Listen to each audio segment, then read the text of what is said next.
Seigneur, nous voulons te rendre grâce et te dire merci pour ce culte d'action de grâce. Merci pour ce rassemblement de ce matin. Nous voulons te confier le message. Qu'elle soit dépouillée de toute interprétation humaine et que le Saint-Esprit nous inspire afin que toute ton Église soit édifiée. Que ta parole restaure notre vie spirituelle, que ta parole fasse du bien à notre âme et qu'elle fasse du bien également à notre état d'être humain. Seigneur, glorifie ton nom, manifeste-toi, visite un frère ou une sœur parmi nous ce matin, apporte la réponse à une question, la solution à un problème. Merci Père de nous avoir accordé ce privilège de demeurer dans ta présence. Toute la gloire est à toi, Père. Au nom de Jésus, nous avons prié. Amen. Merci.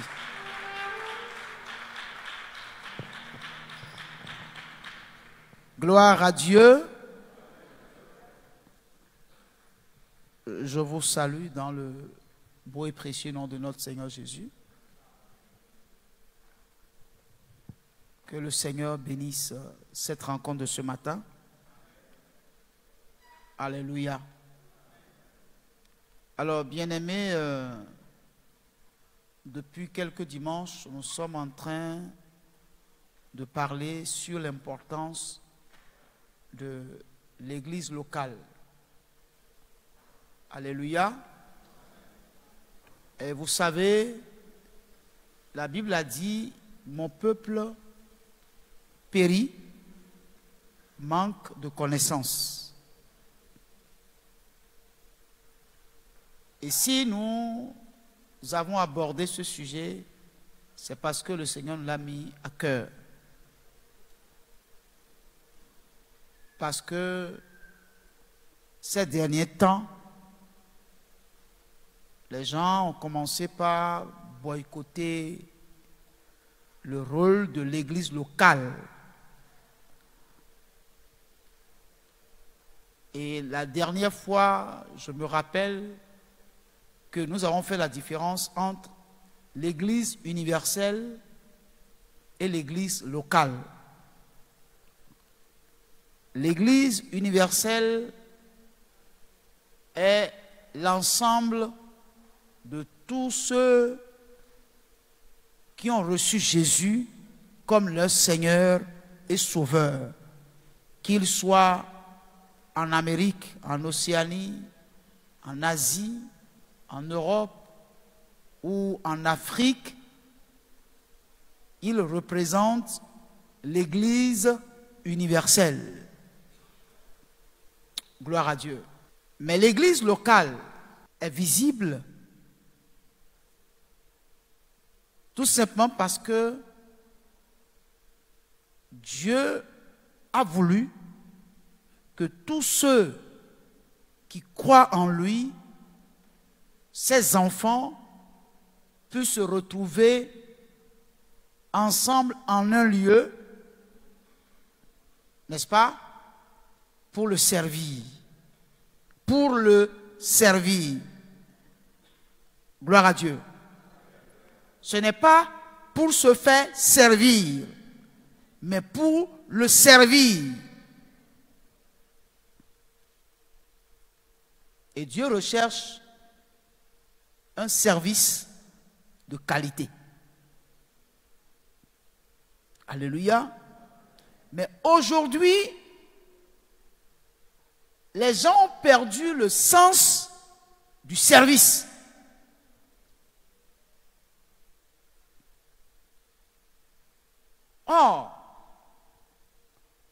Jésus a dit à ceux qui ont cru en lui, allez par tout le monde, annoncez la bonne nouvelle et faites des nations des disciples.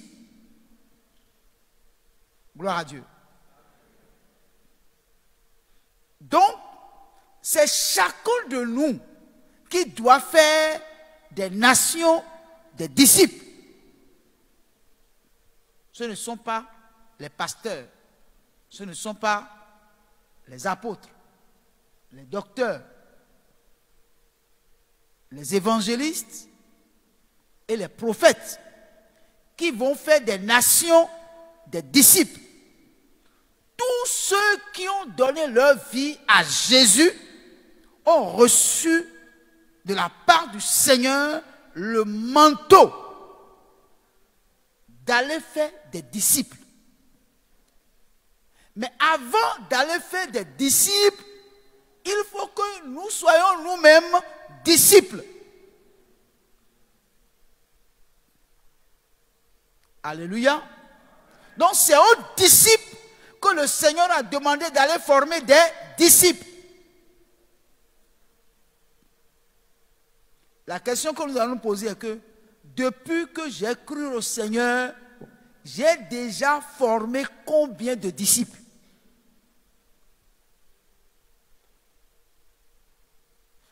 Puisque la mission est que nous allions chacun de nous former des disciples.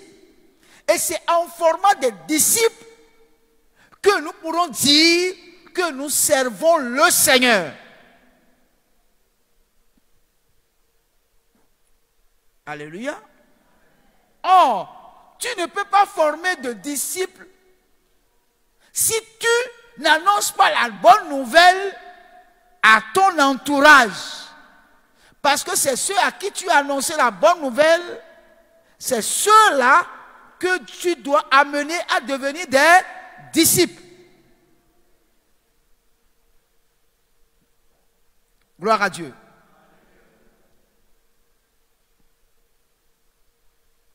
Que disais-je? L'Église universelle est invisible parce que parpillée dans les quatre coins du monde. Alléluia. Et dans chaque zone du monde, existent des églises locales où ceux qui ont donné leur vie à Jésus se retrouvent pour partager ensemble la parole et servir ensemble le Seigneur. C'est ce qui est. C'est ce qui a été, c'est ce qui est et c'est ce qui sera. Et nous avons vu dans la parole de Dieu que même les apôtres faisaient partie d'une église locale.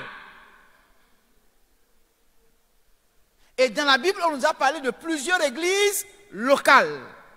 L'église de Corinthe, l'église d'Éphèse, l'église de Philippe, l'église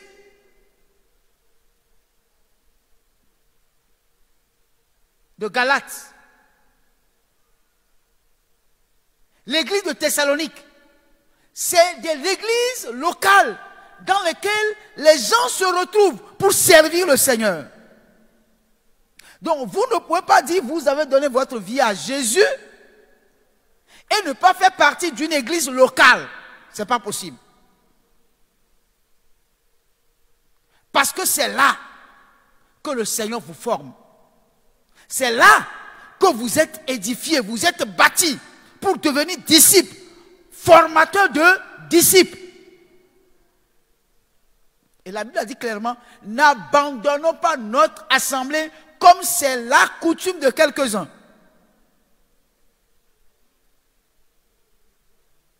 Alléluia. Alléluia. Et nous avions dit que autant nous sommes, Dieu a donné à chacun de nous qui avons donné notre vie à Jésus au moins un don. Pour l'utilité commune, pas pour l'utilité individuelle. Or, si le don nous a été donné pour l'utilité commune, ça veut dire que nous devons être dans une communauté pour que ce don-là soit utile pour la communauté. Si donc nous abandonnons notre assemblée, nous sommes des déserteurs. Dieu nous considère comme des déserteurs parce que nous avons refusé de jouer le rôle qui est le nôtre pour que l'Église soit édifiée et que nous ayons des disciples pour le Seigneur. Gloire à Dieu. Alors, bien-aimé, lorsque donc tu manques l'assemblée, n'est-ce pas, il y a une partie du puzzle qui est manquante.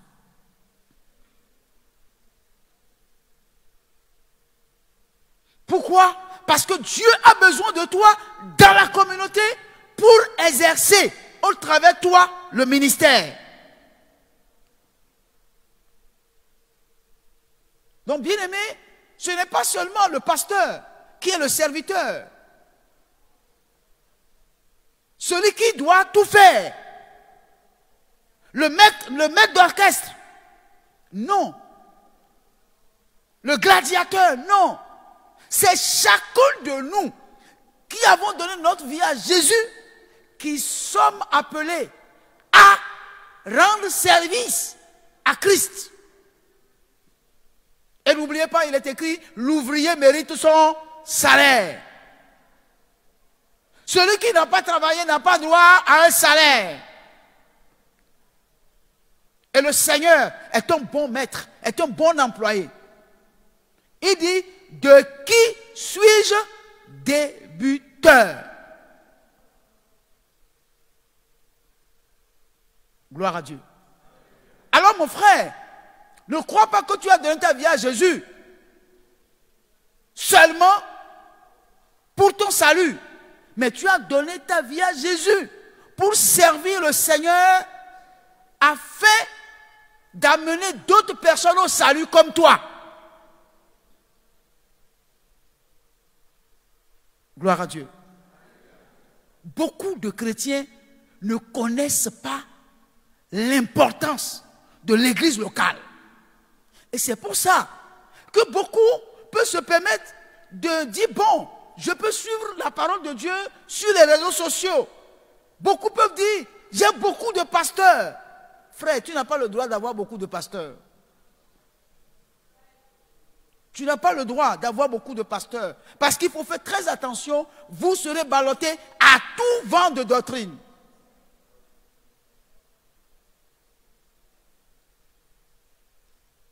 Gloire à Dieu.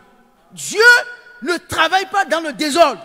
Dieu est très méticuleux. Dieu est très organisé. Dieu est très ordonné. Et quand on parle de disciples, on parle de discipline. Et là où on parle de discipline, on parle de discipliner. Le chrétien est comme un militaire. C'est la discipline. Lorsque vous n'êtes pas discipliné, vous n'êtes pas qualifié pour le service. Et je vous ai toujours dit ici, Dieu n'est pas démocrate. Et les syndicalistes n'existent pas dans la maison de Dieu. Non. Vous êtes des disciples. Et quand vous êtes des disciples, vous êtes disciplinés, soumis. Gloire à Dieu. Alors, bien aimé, Dieu veut que son église soit visible. Et c'est pourquoi il a envoyé le Saint-Esprit pour donner des dons. Pour l'utilité commune. Ton don n'est pas utile si tu n'es pas dans une communauté. Ça ne te servira absolument à rien. Ah, vous savez, Dieu n'aime pas les pertes. Dieu n'aime pas le gaspillage. Lorsque il met son don en vous et vous ne vous servez pas de ce don, c'est du gaspillage, c'est de la gâchis. Et il nous a donné l'exemple. Le jour où il y a une multiplication de pain, quand les gens ont mangé, il a demandé qu'on ramasse les restes qu'on ne doit pas les jeter. Lorsque Dieu vous met en vous un don et vous refusez de servir dans une communauté et vous voulez être individuel, vous devez savoir que vous êtes en train de faire de la gâchis. Et Dieu demain va vous demander de compte de ce que vous avez fait, du don qu'il a mis en vous. Est-ce que le don a servi à la communauté? Quelle réponse allez-vous donner?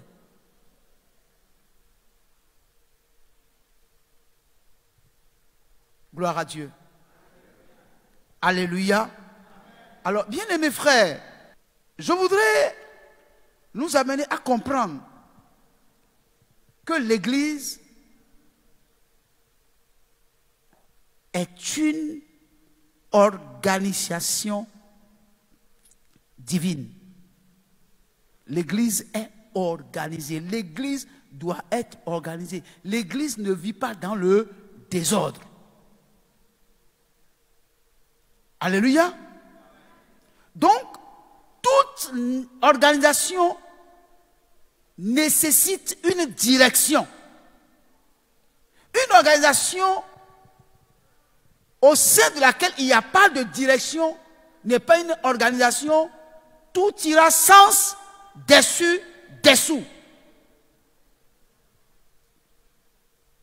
Donc, pour qu'il y ait un meilleur fonctionnement, Dieu est obligé, n'est-ce pas, de prendre des mesures. Il est obligé de prendre des mesures. Alléluia.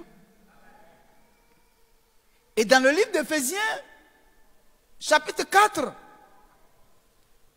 à partir du verset 7, nous allons lire verset par verset et nous allons voir ce que Dieu attend de l'Église. Mais à chacun de nous, la grâce a été donnée selon la mesure du don de Christ. C'est pourquoi il est dit, étant monté en haut, il a amené des captifs et il a fait des dons aux hommes. Or, que signifie il est monté, sinon qu'il est aussi descendu dans les régions inférieures de la terre? Celui qui est descendu, c'est le même qui est monté au-dessus de tous les cieux, afin de remplir toutes choses. Bien-aimés frères, la Bible dit ceci, que à chacun de nous, la grâce a été donnée selon la mesure du don de Christ. À chacun de nous. Alléluia. Chacun là, c'est qui? Hein? Je vous regarde. Chacun, c'est qui? C'est moi. N'est-ce pas? À chacun de nous. La grâce a été donnée selon la mesure de don de Christ. Donc, aucun de nous n'est exclu. Tous ceux qui ont donné leur vie à Jésus, qui ont reçu le pouvoir de devenir enfants de Dieu, sont concernés. À chacun. Dieu nous a fait une grâce.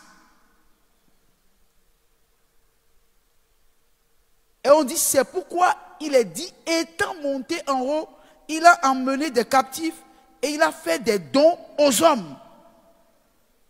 Or, que signifie il est monté, sinon qu'il est aussi descendu dans les régions inférieures de la terre? N'oubliez pas, bien-aimés, nous avons la ferme assurance, et nous le savons, que Jésus est venu sur cette terre. On est d'accord? Nous tous qui lui avons donné notre vie, nous savons que Jésus est venu sur cette terre. Il a exercé le ministère. Nous savons qu'il est mort à la croix. On est d'accord? Nous savons qu'il est descendu dans la profondeur de la terre, selon que la parole de Dieu l'a dit. Parce qu'il est mort, il a été enseveli. Mais n'oubliez pas, quand vous lisez Apocalypse, vous allez constater que après sa résurrection, il est allé en enfer.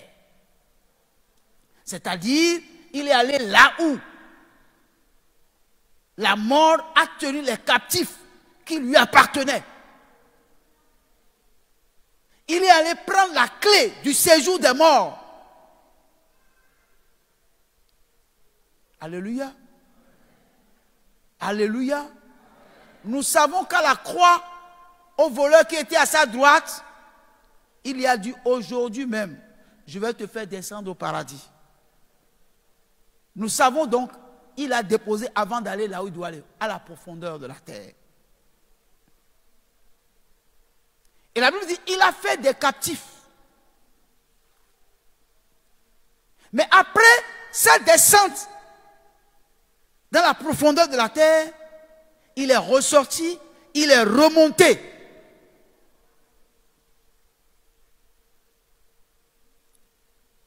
Et en tant que conquérant, il a pris des hommes et les a fait don à l'église. Et il les a fait don à l'église. Alléluia. Ça, il faut que nous puissions bien comprendre cela. Il les a fait don à l'église. Mais pour quelle raison? Il a pris ces hommes et les a fait don à l'église.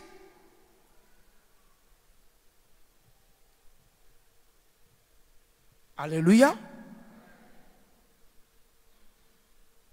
Bien-aimés,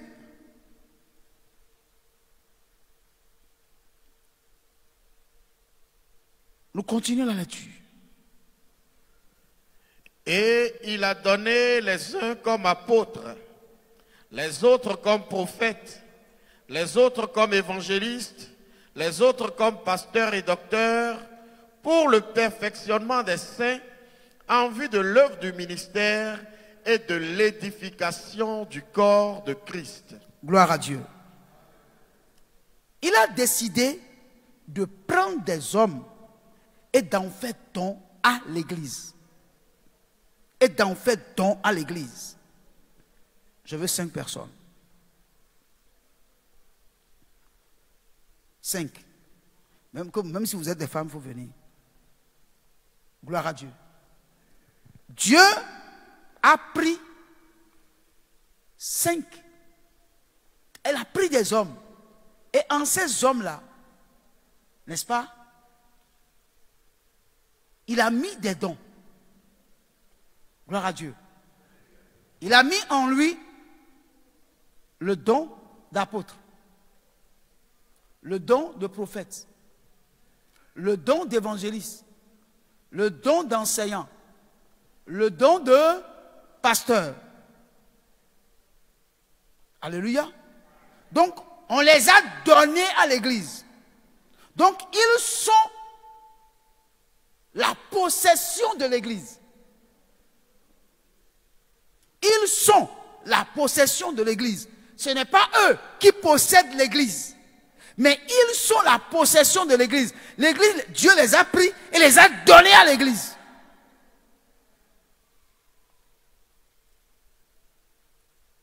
C'est pourquoi la Bible a dit, l'apôtre Paul a dit, que celui à qui l'on enseigne l'évangile fasse part de tous ses biens à celui qui l'enseigne. Ça veut dire que leur vie, ce qu'ils vont manger, là où ils vont habiter, ce qu'ils vont porter, sont à votre charge.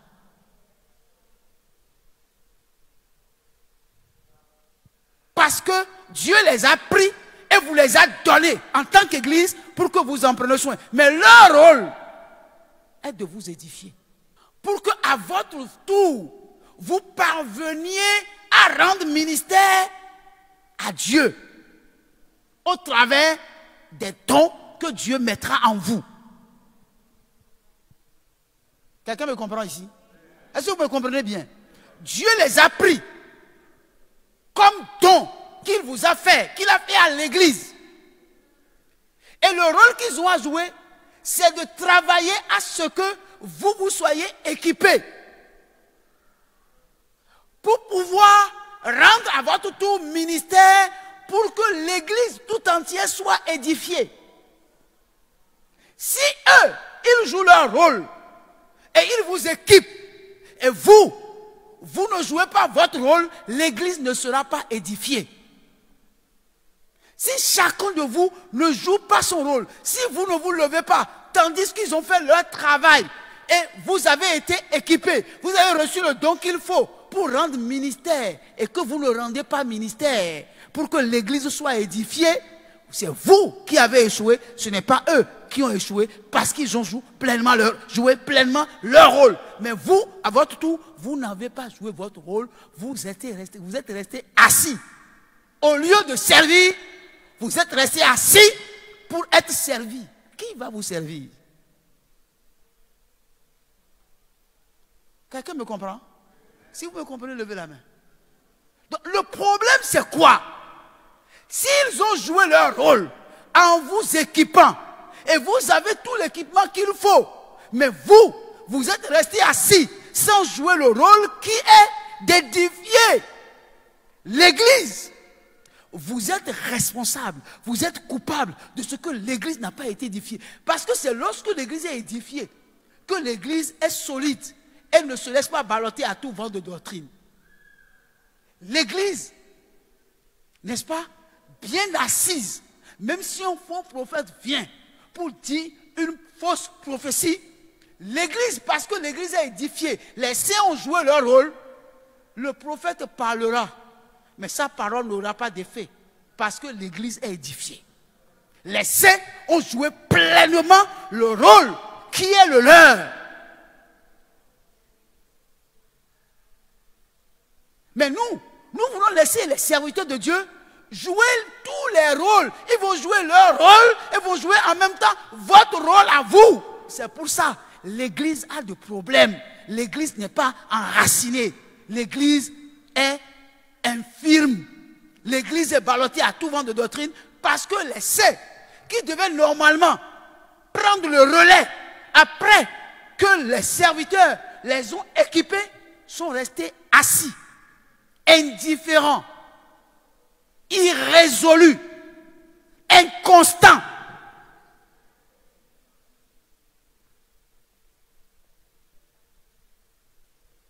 Bien-aimés, c'est vrai. L'ignorance nous a amenés peut-être là. Mais nous n'allons pas demeurer ignorants jusqu'à ce que Jésus arrive. Il faut que nous nous réveillions enfin de notre sommeil. Parce que les gens disent, non, moi je ne suis pas pasteur, moi je ne suis pas évangéliste, je ne suis pas prophète, moi je n'ai aucun rôle à jouer. Frère, pourquoi? Bon, 1 Corinthiens chapitre 12. Lis-moi le premier verset. Pour ce qui concerne les dons spirituels, je ne veux pas, frères, que vous soyez dans l'ignorance. Gloire à Dieu. Il y a les dons ministériels. Les dons ministériels, les voici. Les dons ministériels, les voici. Mais les dons spirituels, c'est de ça qu'on parle là-bas. Il dit, je ne veux pas que vous soyez ignorants. Parce que tous ceux qui ont reçu le Seigneur comme leur sauveur et qui ont reçu le Saint-Esprit ont droit au moins à un don. Mais le don, on vous le donne pour que vous puissiez faire quoi? Je vous ai vous entendre. Je ne vous entends pas. On vous a donné le don pourquoi? Le don spirituel que tu as reçu, est-ce que tu sers le Seigneur avec ça? C'est vrai, on peut trouver des arguments. Je suis occupé, mon travail, je n'ai pas le temps. Frère, Dieu nous a donné 24 heures pour chacun de nous. Nous tous, nous avons droit à 24 heures. À chacun de s'organiser pour mettre à la disposition de Dieu le temps qui lui revient.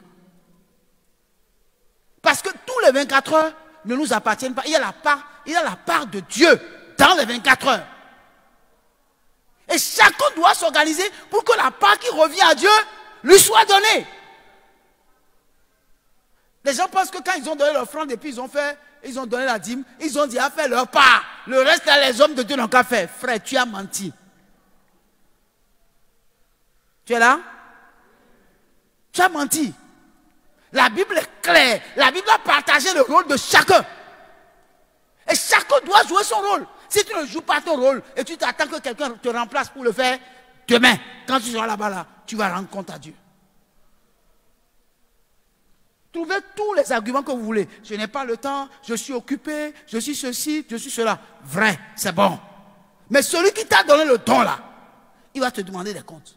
Parce que quand on a parlé des talents, on a dit que lorsqu'il a voyagé, il est revenu, il a demandé des comptes. C'est pas vrai? Il a demandé des comptes. Celui à qui il a donné 5, il lui a demandé comment tu as fait.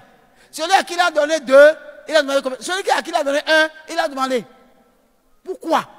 Parce que il y a forcément, n'est-ce pas, le compte rendu. On doit rendre compte à Dieu. Nous devons, chacun de nous doit rendre compte à Dieu. Ne croyez pas que le don que Dieu nous a donné, c'est pour nous aller dormir dessus. Non! C'est pour l'utiliser pour que l'église soit édifiée. Échappez-vous bien. Le pasteur n'a pas le pouvoir de vous demander des comptes. Mais lui, Christ, qui est le donateur de dons, a le pouvoir de demander des comptes. Gloire à Dieu. Bien-aimé, chaque ministère a un rôle à jouer. Chaque ministère a un rôle à jouer. Le pasteur n'est pas le maître de l'église. L'église ne lui appartient pas pour qu'il pense que l'église est pour lui. L'église est pour le Seigneur. L'homme de Dieu est un don que Dieu a donné à l'église. Et il a un rôle à jouer dans la vie de l'église. Et l'église aussi a un rôle à jouer dans la vie de l'homme de Dieu. Alléluia. Alléluia. Moi, il y a ce verset-là. Si je lis le verset, je dis, mais Seigneur, vraiment, c'est formidable. Ça veut dire quoi? Ça veut dire que si je suis là, à la sortie de l'église, je dis au frère Arnaud, bon, toi et ta famille, vous prenez les émédiants pour rentrer à la maison. J'ai besoin de ta voiture pour faire des courses. Il n'a pas un mot à dire. Gloire à Dieu. Pourquoi? Parce que la Bible dit, celui à qui l'on enseigne la parole, fasse part de tous ses biens à l'homme, à celui qui lui enseigne. C'est pourquoi Paul a dit, est-ce une grosse affaire si après avoir semé en vous des dons, des biens spirituels, que nous puissions moissonner vos biens matériels? Mais il dit, dans tout ça, je n'ai pas usé de ce droit-là sur vous. Parce que Dieu a donné les hommes de Dieu pour l'église. C'est un don que nous sommes. Et vous pouvez faire ce que vous voulez de nous. Mais sachez que si vous faites de nous ce que vous voulez, Dieu va vous demander le compte. Parce que le don que je vous ai donné, comment vous avez traité le don? Alléluia. Alléluia. Mais, en tant que serviteur de Dieu, vous n'êtes pas nos possessions. Non. Vous êtes la possession de Dieu. Donc nous ne pouvons pas vous prendre comme si vous êtes des choses. Et nous allons vous traiter comme tel. Non. Nous n'avons pas le droit parce que vous êtes à Dieu. Et nous sommes un don de Dieu pour vous. Et notre rôle est de faire quoi? De rendre ministère dans votre vie. Pour qu'à votre tour, vous puissiez édifier. Les faibles qui sont parmi vous ont besoin d'être édifiés. Ceux qui n'ont pas encore atteint le niveau où vous êtes là, ont besoin de vous. Vous devez les faire asseoir pour les amener à votre niveau. C'est facile de dire, oh, la chose là n'est pas convertie. Mais elle n'est pas convertie, toi tu as joué quel rôle dans sa vie? Quand tu as vu qu'elle n'est pas convertie, est-ce que tu l'as pris à part en tant que son aîné pour le faire asseoir, pour lui enseigner la parole de Dieu? C'est bon de critiquer les gens. Mais qu'est-ce que tu as fait dans sa vie pour qu'il soit spirituel comme toi? Mais pourtant, tu as tout ce qu'il faut pour aider cette personne à avoir un certain niveau. Tu as tout ce qu'il faut pour l'amener à aimer la parole de Dieu. Mais tu ne l'as pas fait. Dans l'église, il ne doit pas avoir des critiques. Si chacun jouait son rôle, il ne doit pas avoir de critique. Quand tu vois quelque chose de mauvais dans la vie d'un frère, tu vois, c'est que Dieu te montre que ce frère-là a besoin de toi, a besoin que tu l'aides. Toi, tu penses que non, c'est le pasteur qui n'a pas suffisamment joué son rôle. Non, ce n'est pas le pasteur. Nous sommes tous concernés. Est-ce que moi, en tant que pasteur, j'ai joué le rôle qui est le mien? Est-ce que toi, en tant que saint, dans l'église, est-ce que tu as joué le rôle qui est le tien? Parce que nous sommes tous responsables les uns des autres. Et nous devons veiller les uns sur les autres. C'est comme ça l'église doit être. C'est comme ça l'église doit être. Des fois même, nous couvrons même les fautes des frères. Nous couvrons même les fautes des frères. Au lieu de les dénoncer et de les amener à la repentance, nous les couvrons. Gloire à Dieu. Alléluia. Alors, bien aimés, nous continuons. Nous continuons. Il faut commencer par le verset 11. Et il a donné les uns comme apôtres, les autres comme prophètes, les autres comme évangélistes, les autres comme pasteurs et docteurs, pour le perfectionnement. Il les a donnés pourquoi? Pour que les saints soient perfectionnés. Vas-y. Pour le perfectionnement des saints en vue de l'œuvre du ministère et de l'édification du corps de Christ, jusqu'à ce que nous soyons... Attends, là. Verset 12. Pour le perfectionnement des saints en vue. En vue. Les saints sont perfectionnés en vue de l'œuvre du ministère. Les saints sont perfectionnés pour qu'ils puissent accomplir l'œuvre du ministère et de l'édification du corps de Christ. Ça va? Vous me comprenez? Les saints sont perfectionnés par les saints dons ministériels que Dieu a donnés à l'Église pour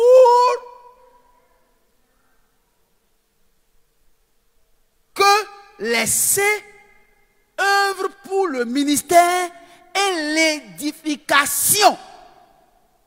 Donc ce sont les saints qui œuvrent pour le ministère de l'édification. Donc c'est vous qui n'êtes ni pasteur, apôtre, docteur, et comment on appelle, prophète, évangéliste. C'est vous. C'est à vous qui revient la charge de l'œuvre du ministère pour l'édification du corps du Christ.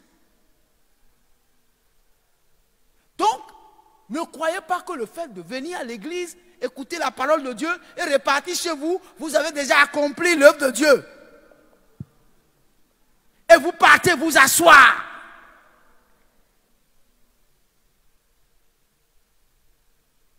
Et toutes vos prières sont concentrées sur vous. Seigneur, ma maison, ma voiture, ma femme, mes enfants, mon salaire, ma promotion. Non, ce n'est pas comme ça. Dieu s'occupe de tout ça. Lorsque vous vous occupez de rendre ministère et travailler pour l'édification du corps du Christ, Dieu s'occupe de tout ce qui est à vous. Femme, enfant, maison, voiture, promotion, élévation, bénédiction. Dieu s'occupe de tout ça. Mais ce qu'il attend de chacun de vous, en tant que saint, c'est rendre ministère.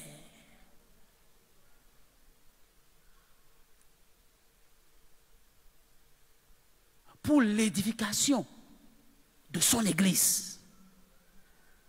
Si vous échappez à ça, vous avez raté la raison pour laquelle Dieu vous a appelé. Point. Vous avez raté. On est là? Vous avez raté. C'est fini, vous avez raté. Vos jeûnes, vos prières là, Ce n'est pas ça qui a de l'importance devant Dieu. Ce qui a de l'importance, c'est que son église soit édifiée. Est-ce que vous avez été équipé? Oui, oui. Est-ce que vous avez joué votre rôle en tant que ministre pour édifier le corps? Oui, oui. Ou bien, non, non. Donc, tout ce qu'on dit là, oh, parce que moi, il n'y a pas le temps, je ne peux pas faire ce travail, vraiment, et vraiment, je n'ai pas... Frère, c'est ton problème. Moi, ce n'est pas mon problème. Ce qui est pour moi, là, je dois faire. Maintenant, ce qui est pour toi, tu as fait. Si tu ne veux pas ce qui est pour toi, ne t'attends pas à ce que moi, je fasse ça à ta place. Je ne le ferai pas. Je ne le ferai pas. Je ne vais pas jouer la guitare, jouer le piano, jouer la batterie et encore être leader. Et en même temps que ça, c'est fini ça. C'est fini. Gloire à Dieu. C'est fini. Des excuses. Les gens trouvent des excuses. Seigneur, je ne suis papa, je ne suis pas qualifié, je ne suis pas ceci. Frère, c'est ton problème. Ce n'est pas mon problème. Si tu n'es pas qualifié, est-ce que c'est mon problème? C'est le problème de Dieu. Et avec tout ce que tu as, avec tous les bagages de connaissance de la parole de Dieu que tu as, hein, tu ne veux aider personne. Les gens qui sont moins faibles, tu ne veux pas renforcer leur capacité spirituelle avec le niveau que tu as. Tu ne peux pas. Si tu ne fais pas, ce n'est pas moi qui ai fait. Hein. Tu es là? Vous êtes là, bien sûr? Non, mais c'est pour ça que les gens refusent de grandir. Les gens refusent de grandir et sont en train de chercher la puissance en allant de lieu en lieu, d'une montagne de feu à une montagne de... Je ne sais pas. Il y a, en dehors de feu, il y a quoi encore qui est plus fort? Gloire à Dieu. Les gens vont de montagne à montagne cherchant une puissance. Alors que tout ce que tu as là, la puissance est déjà en toi. Mais tu cherches la puissance ailleurs, alors que la puissance est déjà en toi. Tu cherches un homme de Dieu qui est très loin, très loin, alors que toi-même tu es loin. Tu es un saint. Tu peux rendre ministère. Mais tu es là, à la recherche d'un homme puissant, d'un grand prophète. Alors que toi-même, tu as déjà les prémices du prophète dans ta vie. Gloire à Dieu. Tu peux prophétiser toi-même sur ta vie. Mais tu cherches quelqu'un qui va prophétiser pour toi. Quelqu'un qui va avoir une vision pour te dire, ah, j'ai vu un cargo de bénédiction qui veut descendre à l'aéroport Bernardin Ganti de Cotonou. Frère, un jour, un crabe a eu un songe. Vous connaissez crabe? Il a eu un songe grave. Il s'est retrouvé sur une maison à étage. Il a construit une maison à étage. Il était sur une maison à étage. Gloire à Dieu. Le lendemain matin, il s'est retrouvé sur une montagne de pilon. Son rêve s'est réalisé.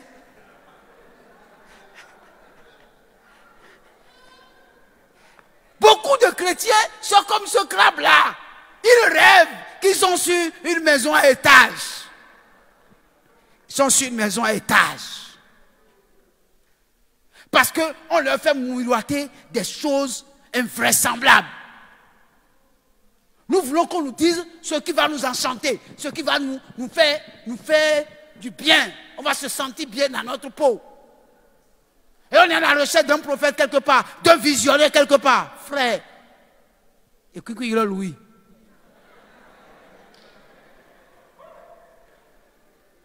Gloire à Dieu.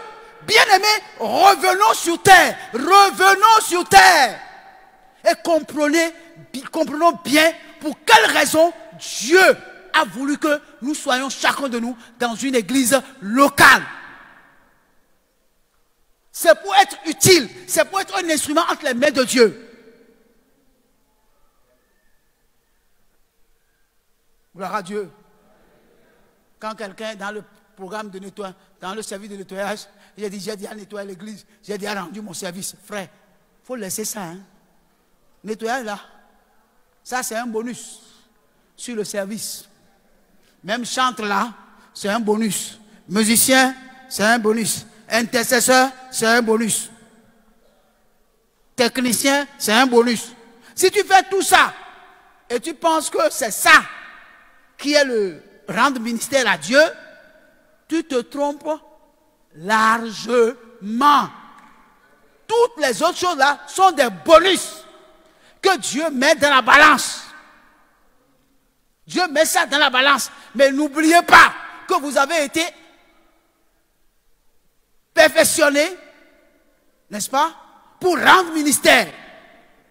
Pour rendre ministère.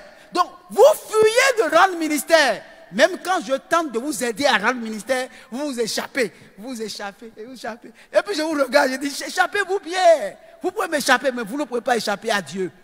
Donc, tout ce que nous essayons de faire en tant que ministre de Dieu, pour que vous puissiez rendre ministère, ce n'est pas pour vos beaux yeux. C'est pour que vous ayez l'occasion de mettre à la disposition de vos frères les dons que Dieu a mis en vous. Mais vous faites tout pour fuir. Pour dire non, pasteur, tu vois, moi je ne peux pas, je n'ai pas le temps, je n'ai pas ceci, frère. Ce n'est pas mon problème. Moi je mettrai tout ce qu'il faut pour que vous exercez votre ministère. Et vous pouvez faire tout ce que vous voulez pour vous échapper. Ce n'est pas mon problème. Ce n'est pas mon problème. Donc ne croyez pas que vous me faites du mal. Quand vous avez l'occasion de rendre ministère, vous refusez, vous ne me faites aucun mal. Gloire à Dieu. Bien-aimé, chacun doit prendre ses responsabilités. Chacun doit prendre ses responsabilités. Bon, verset 13. Jusqu'à ce que nous soyons tous parvenus à l'unité de la foi et de la connaissance du Fils de Dieu. Gloire à Dieu. Jusqu'à ce que nous parvenions tous à l'unité de la foi et à la connaissance du Fils de Dieu. Alléluia. Chacun de nous doit travailler pour que tous ensemble nous parvenions à l'unité de la foi et à la connaissance, à la vraie connaissance du Fils de Dieu. C'est ensemble que nous allons faire ce travail-là. Pour parvenir à l'unité de la foi et à la connaissance du Fils de Dieu. Lorsque vous ne faites pas ça, en réalité, vous êtes des religieux, vous n'êtes pas des chrétiens. Lorsque vous êtes des chrétiens, vous venez seulement à l'église et vous ne faites rien. Vous ne travaillez pas pour que nous parvenions à l'unité de la foi et à la parfaite connaissance du Fils de Dieu. Nous ne sommes pas des chrétiens, nous sommes des religieux. Nous sommes des, il faut dire, nous sommes des, simplement, on n'est rien d'autre que religieux. Parce qu'en fait, dans la grande maison, on ne nous explique pas ces choses. Et on va, ouya, on va, on vient, ouya. Maintenant, nous avons accepté Jésus. Et on doit nous expliquer les choses clairement pour que nous prenions notre responsabilité. C'est de ça qu'il s'agit. C'est de ça qu'il s'agit. L'éternité, là, on ne s'amuse pas avec ça. On ne s'amuse pas avec l'éternité. Nous sommes en train de nous amuser avec l'éternité. Le salut qu'on nous a donné, nous ne connaissons même pas sa valeur. Nous nous amusons avec. Nous voulons faire comme les autres. Aller à l'église les dimanches. Une fois par semaine, on va à l'église. On a déjà accompli notre devoir de religieux. Non.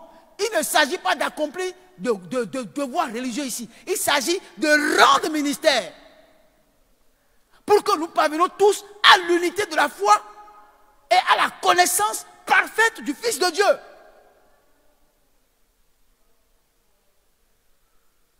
Gloire à Dieu. Gloire à Dieu. Il y a des gens ici, quand tu leur poses la question, Jésus c'est qui? Ils vont te dire non, il est la deuxième personne de la Trinité. Tu es sûr? Lis bien ta Bible, tu vas voir que le mot Trinité même n'existe pas dans la Bible. Ça n'existe pas. Cherchez, la Trinité n'existe pas. Donc, c'est une fausse histoire. La Trinité, c'est une fausse histoire. Ça n'existe pas. Lisez la Bible. Vous allez constater que le mot là même n'existe pas. Et puis on l'appelle encore la Sainte Trinité. La Sainte Trinité. Mais ça n'existe pas dans la Bible. Gloire à Dieu. Ça n'existe pas. Entrez dans le livre d'Apocalypse. Souvent les gens disent que non, Jésus-Christ est à la droite du Père. C'est vrai, la Bible a dit ça. Qu'est-ce que ça veut dire, là, à la droite du Père? Allez au ciel. Lisez Apocalypse 4. Vous allez constater qu'au ciel, là, il y a une seule trône sur laquelle une seule personne est assise. Point. Après ça, il y a 24 trônes qu'on appelle le trône des 24 vieillards. C'est tout. Il n'y a plus autre chose. Il n'y a pas quelqu'un à droite, à gauche. Ça n'existe pas. Il n'y a pas. Il n'y a pas. Gloire à Dieu. Et puis nous acceptons des choses qui ne sont pas légales. Nous les acceptons. Et puis nous disons que nous sommes chrétiens. Non, nous sommes des païens. Il y a un seul Dieu. Il n'y a pas deux dieux. Si vous acceptez 3 dieux, vous êtes quoi? Vous êtes des animistes.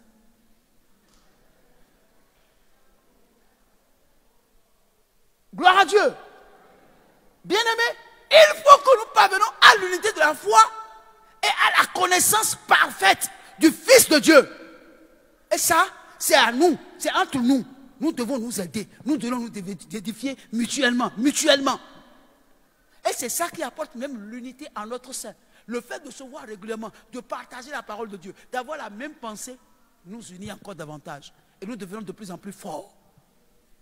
Quand quelqu'un touche une personne parmi nous, il touche tout un peuple, il dit, ah, comment lui, là, il peut avoir autant de gens à côté de lui? Lui, là, il est dans un quartier glo ici. Nous connaissons sa famille, ils n'ont rien.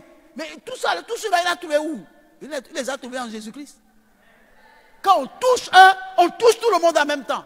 C'est comme ça, ça doit être. L'église est une puissance. Quand l'église est comme ça, même le gouvernement se soumet. Quand l'église dit quelque chose, on peut tout faire. On finit par venir sur la décision de l'église. C'est comme ça. L'église est une puissance. Mais nous sommes là, et n'importe qui se lève, il nous bafoue, on nous casse les pieds, et puis on est là, on pleurniche. Une église pleurnichante. Parce que les saints refusent de jouer le rôle qui est le leur. Bien mes frères, si l'église est unie, personne ne peut devenir président dans ce pays sans contacter l'église. Personne ne peut. Personne ne peut. Et quand quelqu'un veut prendre une décision, il réfléchit 1000 fois avant de prendre des décisions contre l'église. C'est parce que nous ne sommes pas unis qu'on peut prendre toutes sortes de décisions et nous bafouer. Mais parce que les saints ont refusé de jouer le rôle qui est le leur. Et on nous prend comme des balayeurs de la rue. Parce que nous avons accepté ça. Parce que nous ne voulons pas assumer notre responsabilité. Gloire à Dieu. Frère, ça fait plus de 30 ans que je suis dans ce travail-là. Donc je n'ai même pas peur qu'un jour, on me tire dessus et que je m'en aille. Mais je veux que vous sachiez une chose. J'essaie de faire de mon mieux pour vous amener à connaître Christ, à savoir comment vous devez jouer le rôle. Moi, je ne cherche pas votre argent. Si vous me donnez, je vais manger. Hein. Mais en réalité, je ne cherche pas votre argent. Ce que je cherche est que vous vous élevez comme des pionniers de Christ et que vous jouez le rôle qui est le vôtre. Et nous serons un peuple puissant. Un peuple puissant. Les gens se lèveront. Ils ne pourront rien contre nous. Mais ce n'est pas Dieu. Le problème, ce n'est pas Dieu. Dieu a déjà tout fait. Jésus a dit tout est accompli. Le reste maintenant, c'est nous. C'est vous. C'est moi. Comment jouons-nous le rôle qui nous a été confié? Chacun de nous, comment nous jouons notre rôle? Si seulement tu viens à l'église parce que tu veux que Dieu te fasse du bien, que ta femme se porte bien, et que tu aies l'argent, si c'est ça, tu as fait fausse route. Ce n'est pas comme ça se passe. Dieu s'occupe de ses enfants, c'est vrai. Mais l'objectif premier n'est pas ça. L'objectif premier est que nous puissions faire des nations des disciples. Alléluia. Gloire à Dieu. Bien-aimés frères, Écoutez bien. Jusqu'à ce que nous soyons tous parvenus à l'unité de la foi et de la connaissance du Fils de Dieu, à l'état d'homme fait, à la mesure de la stature parfaite de Christ. Amen. À l'état d'homme fait et quoi? À la mesure de la stature parfaite de Christ. Alléluia. Bien-aimé, le Saint-Esprit ne fait pas tout. Alléluia. Il y a des choses que nous sommes appelés à faire. Ça veut dire que nous devons rechercher, je dois rechercher que mon frère-ci parvienne à la mesure de la stature parfaite de Christ. À la mesure de la stature parfaite de Christ. Je dois y travailler.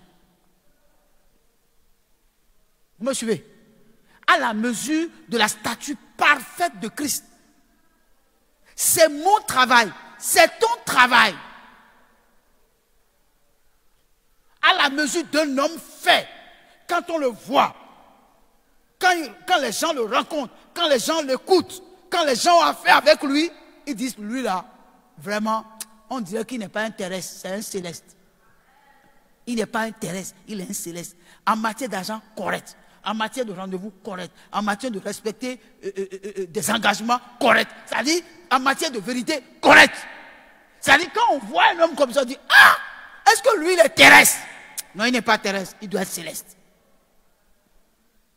Donc, chacun de nous, nous devons désirer que chacun de nos frères parvienne à la mesure d'un homme fait, à la stature parfaite du Christ. Ça, c'est toi, c'est moi. Chacun de nous, nous devons contribuer à ce que chacun de nous parvienne à la mesure d'un homme fait et à la stature parfaite du Christ. C'est nous qui allons le faire. Or, si nous devons travailler comme ça, est-ce que vous pensez que je peux me tenir avec lui et puis on va parler, je vais parler avec lui, tu sais, le frère Baguidira, vraiment, est-ce que sa tête là, toujours rasée, est-ce que tu ne penses pas qu'il a fait quelque chose? Les gens de Savalou là, vous êtes là? Vous me suivez? Les frères, levez la main, je vais voir. Les soeurs, levez la main avec moi. Hein? Vraiment Baguidira, est-ce qu'on lui a dit, c'est là où il s'assoit là, il est assis sur quoi là? Hein? Il est qui même dans l'église? Et puis tout le temps il dit alléluia, il crie fort. C'est-à-dire, ça veut dire quoi? Donc lui et moi là, on ouvre un club de Kpakpatoya. Gloire à Dieu. Comment comme ça l'église va parvenir à l'état parfait du Christ? Non. Il peut commencer le débat pour dire vraiment, oh frère Camille, vraiment, le frère Gabagdila, vraiment, quand je le regarde, j'ai comme l'impression que lui n'est pas assis sur Christ. Hein? Lui n'est pas, c'est quel travail il fait? Et tout le temps là, il est toujours en costume. Dès qu'il commence comme ça, qu'est-ce que moi j'ai à faire? J'ai compris qu'il a un problème. J'ai compris qu'il a un problème. Ça veut dire que maintenant, je dois le prendre en charge. Je vais l'aider à sortir l'esprit de Kpakpatoya de sa vie. Vous comprenez? Donc ça veut dire que s'il est venu à moi pour dire quelque chose du genre, c'est que Dieu l'a envoyé pour que je rende ministère. Mais si moi-même je dis, moi-même là, il pas chami là. Ça veut dire que, en réalité, moi-même je donne de l'engrais. Donc moi-même j'ai un problème. Bon, quand une église est comme ça, va t'asseoir. Quand une église est comme ça là, le pasteur a beaucoup de problèmes. Ou bien, le pasteur a beaucoup de problèmes. Quand deux frères se retrouvent, il ne peut pas parler de Christ, mais il parle de quelqu'un d'autre. Gloire à Dieu. Oh, vous voyez, il y a certaines personnes qui ne peuvent jamais venir vers moi pour critiquer un frère. Ils ne peuvent pas. Mais ils peuvent aller vers vous. Maintenant, s'ils viennent vers vous, et que vous ne comprenez pas que Dieu les a envoyés pour les aider à sortir de Kpakpatoya, et que vous les encouragez, c'est que vous tous là, vous êtes des Kpakpatoyo. Gloire à Dieu. Comment une église comme ça là, le pasteur va avoir la paix? Le pasteur ne peut jamais avoir la paix. Il sera là à régler les problèmes, les conflits. Il m'a dit ça, il m'a fait ça, j'ai entendu ça. Le pasteur laisse la parole pour régler les conflits. Frère, moi je ne suis pas là pour régler les conflits. Vous comprenez un peu ce que je dis? L'église ne doit pas fonctionner comme ça. Ce n'est pas comme ça l'église fonctionne. L'église fonctionne lorsque tous les saints travaillent à l'œuvre du ministère, à mener tous les saints à l'unité de la foi et à la statue parfaite du Christ. C'est ça le rôle de l'église. Mais toi tu dis non, j'ai donné ma dîme, j'ai donné mon offrande, donc le reste là, je m'en fous. Quelqu'un vient aller en enfer, il n'a qu'à aller en enfer.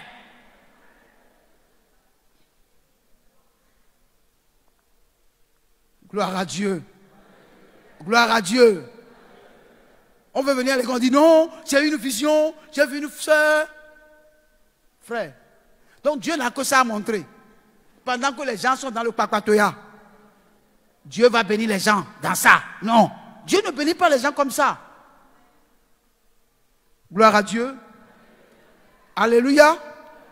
Mon frère, il faut me lire. Il faut me lire la Bible. Afin que nous ne soyons plus des enfants flottants et emportés à tout vent de doctrine par la tromperie des hommes, par leur ruse dans les moyens de séduction, mais que, professant la vérité dans la charité, nous croissions à tous égards en celui qui est le chef, Christ. Amen. Gloire à Dieu.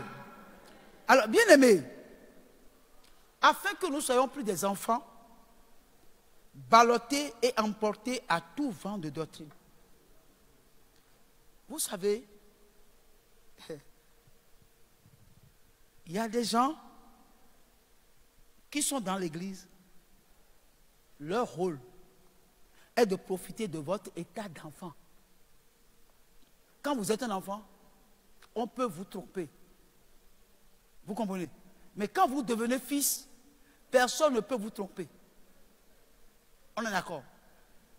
Lorsque les gens vous rencontrent et commencent par parler mal d'un frère, d'une soeur, c'est pour vous balloter.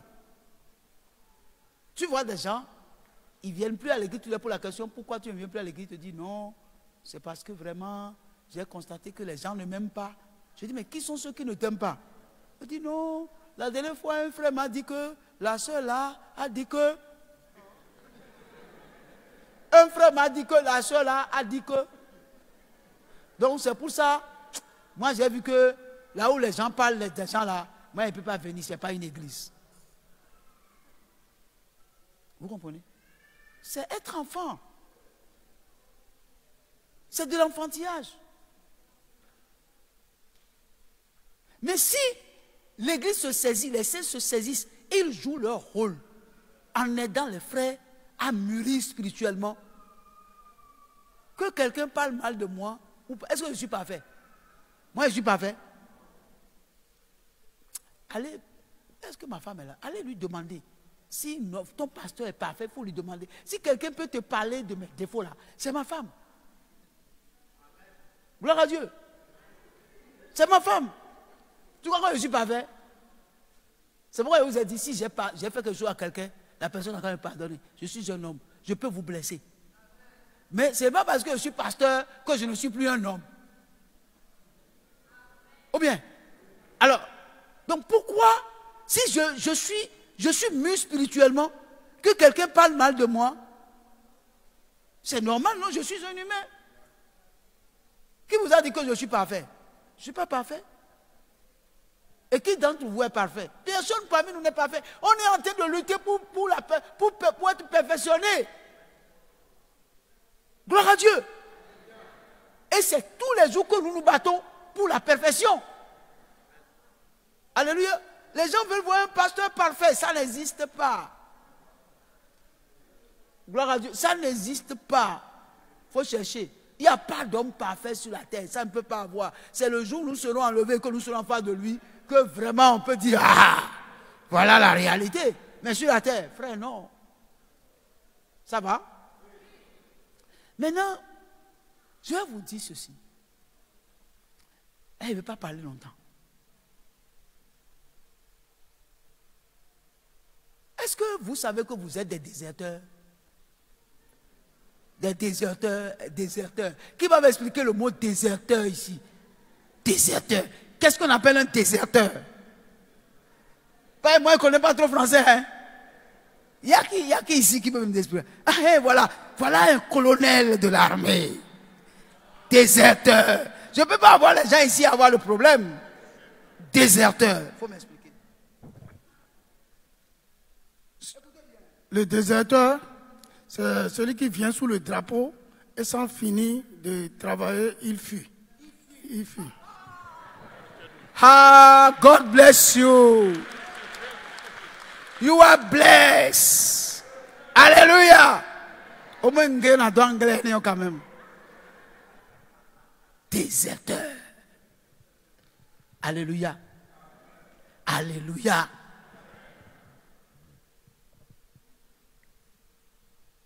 J'ai essayé de vous aider. Et j'ai mis sur pied des groupes d'édification. Des groupes d'édification. Hey! Aïe! Jésus a quoi nous vite. J'ai mis sur pied des groupes d'édification pour vous donner le privilège de rendre ministère. Et j'ai dit à chacun de vous, nous avons 2 jours dans la semaine. Et vous n'êtes pas obligé de venir ces 2 jours-là. Chacun de vous choisit un jour, soit lundi, soit jeudi, pour un programme d'édification d'1 heure de temps. 1 heure de temps. 19h à 20h. Ou bien c'est ça, non? Ou bien 19h30. 19h à 20h30. 1h30. Pour que chacun de vous exerce son ministère à l'endroit de son frère. Seulement un lundi ou un jeudi. Vous avez bien commencé. Mais la Bible dit, ce n'est pas celui qui commence qui compte. C'est celui qui termine. Qui vous a dit que c'est terminé? Qui vous a dit que c'est terminé? Ça veut dire quoi? Il y a des mots que je ne vais pas utiliser ici parce que nous sommes en direct. Donc je me garde de dire ces mots-là. Maintenant, je vous pose la question de savoir, quand vous me regardez là, vous pensez que je ressemble à quelqu'un qui est en train de s'amuser? Hein? Quand vous me regardez là, est-ce que je ressemble à quelqu'un qui est en train de s'amuser? Et avec qui on peut s'amuser?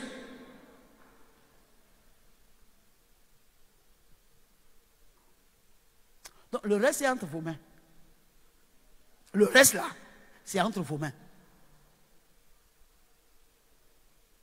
Parce qu'en réalité, vous n'avez rien compris. Vous n'avez pas compris comment l'église fonctionne. Comment l'église locale fonctionne. Vous ne comprenez pas. Vous ne voulez même pas comprendre. Vous pouvez trouver tous les arguments que vous voulez. Moi, ce n'est pas vos arguments là, ce n'est pas mon problème. Mon problème est que vous devez rendre ministère. Si tu n'as pas le temps le jeudi, tu n'as pas le temps le lundi, tu dois te trouver un temps dans la semaine.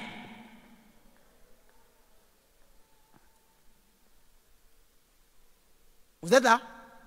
Tu dois te trouver un temps dans la semaine. Tu dois te priver d'un temps et faire ce travail-là.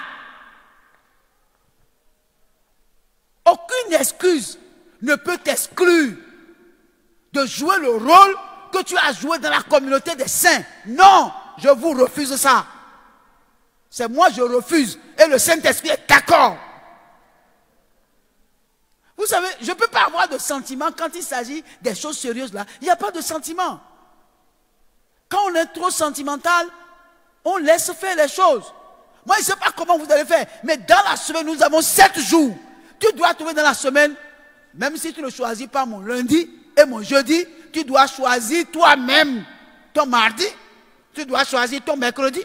tu dois choisir ton vendredi, tu dois choisir ton samedi, tu dois choisir ton dimanche. On monte, on descend.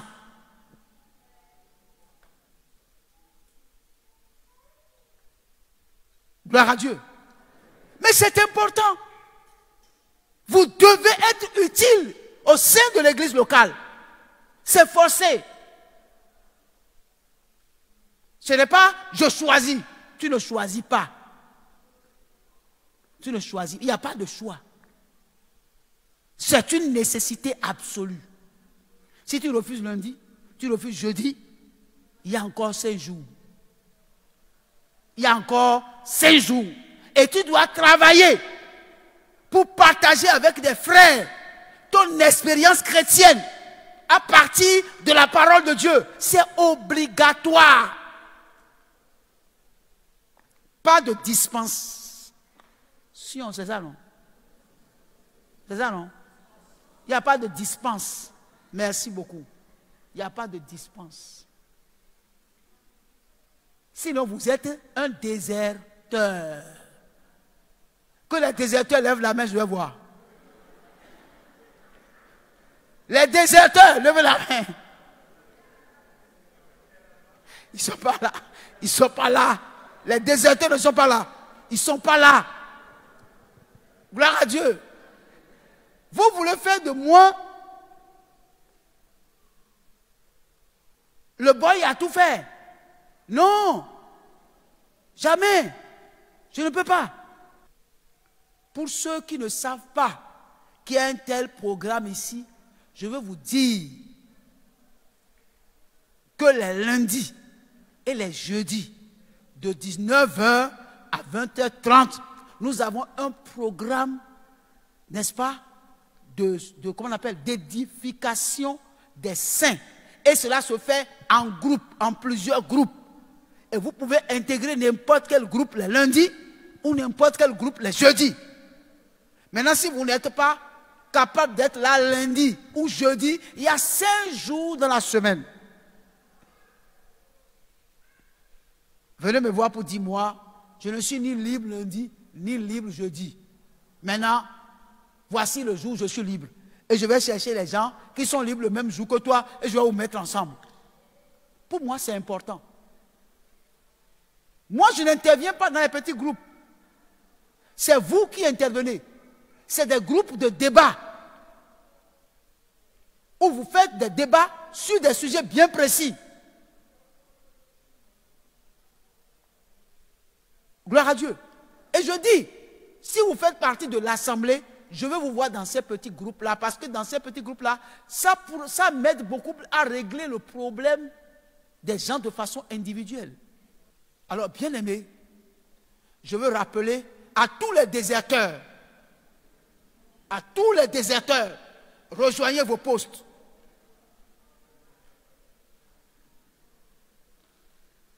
À tous les déserteurs, je vous dis, rejoignez vos postes. Gloire à Dieu. À partir de maintenant, jusqu'à dorénavant, il n'y aura plus de déserteurs. Revenez sous le drapeau. C'est ce que le militaire a dit. Celui qui quitte de dessous le drapeau, il est un déserteur. Gloire à Dieu. Oh, si vous pouvez savoir combien je vous aime.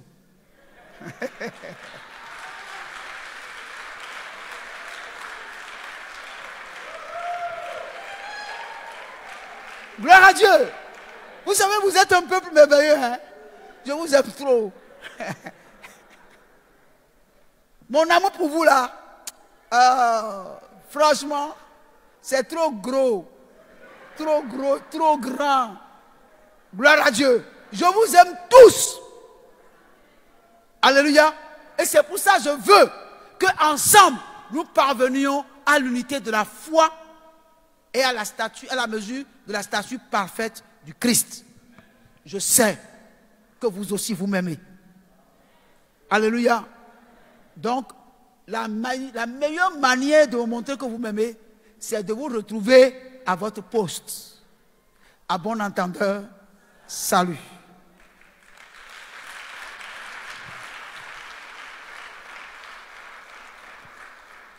Alléluia. Je voudrais juste, parce que le message là, est-ce que ça a besoin de prier encore? Non, non, frère, dis-nous la vérité. Ben, si je prie, c'est que moi-même là, je ne suis pas sûr que mon message est passé. Oh, je suis sûr que mon message est passé. Donc, je n'ai pas besoin de prier encore pour dire à Dieu de vous aider. Ou bien, donc je ne vais plus prier pour demander à Dieu. Parce que moi-même, je crois que c'est déjà passé. Que Dieu vous bénisse. Alléluia. À la fin, je vais prier pour vous pour d'autres situations. Mais pas pour ça. Parce que je sais que les déserteurs, je vais les voir à leur poste. Dieu vous bénisse tous. Amen.